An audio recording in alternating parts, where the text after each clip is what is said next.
Especially where we saw those storms train over the same location. We had several reports here in Cape Coral of over 6 inches of rainfall. Wow, yeah, and it felt like it was in rounds. Exactly. It really did. Meanwhile, there were many locations, like in Collier County, that received very little today. Well, there you go. In the way of rainfall. Yeah. So the farther north you were, the greater those rainfall amounts, and that is what we were expecting, generally 3 to 6 inches of rainfall. And that's exactly what we did see.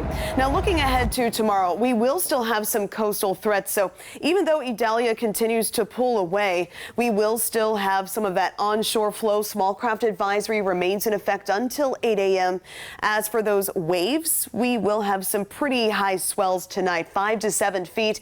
And then by tomorrow afternoon, those will taper 3 to 5 feet.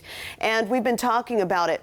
The king tide, because of the supermoon, which is basically exacerbating those high tides. So what is a typical high tide is an especially high tide. Plus with the onshore wind, that coastal flooding will continue through tomorrow's high tide cycle as well, 1 to 2 feet above a normal high tide, for example. Also, that threat for rip currents expected to remain high for our entire coastline through tomorrow evening. So here's the latest information right now. That center of circulation basically right over Charleston, but notice it's a very lopsided, unorganized storm at this point. We're not seeing much in the way of rainfall at all on the southern or eastern side. It's really across North and South Carolina, really on the northern side of the system where we're seeing most of the activity. And it is moving off toward the northeast pretty quickly, right around 21 miles per hour. So with that pace moving off toward the north and east, it should be offshore by tomorrow morning and then continuing to progress into the Atlantic late week and heading into the weekend, nearing Bermuda as a tropical storm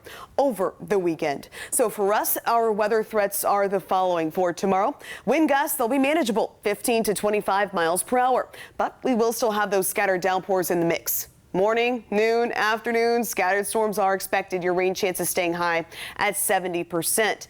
And we just talked about some of that coastal flooding, 1 to 2 feet above those normal high tide levels are forecast. But that tornado threat not in the forecast for tomorrow. So radar right now is pretty quiet. We do have a couple of little isolated showers out there. One of those storms right now near Bonita Springs heading towards 75, moving off toward the north and east. Another couple of little cells right now heading up toward Lely, as well as Sable Palm Road, and eventually up toward parts of Golden Gate. You could see a little bit of rainfall from that. So isolated storms expected tonight, becoming more numerous heading into tomorrow morning. So heads up. Fox 4 weather team, of course, will be with you starting at 6 a.m. tracking these showers and storms, fairly numerous right here around 12 noon. And then looking ahead to the afternoon and evening, as of now, our latest data thinning out those showers and storms by around 6 o'clock. But as you send the kids off to the bus stop in the morning and bringing them home for the afternoon, just make sure everybody has that rain gear. By the way, the clouds and rain around will help to keep temperatures in check. Highs only expected in the upper 80s. Then we look ahead to the weekend. It's a holiday weekend, Labor Day Monday. Afternoon and evening storms expected Saturday, Sunday into your Labor Day, and those high temperatures returning to the lower 90s.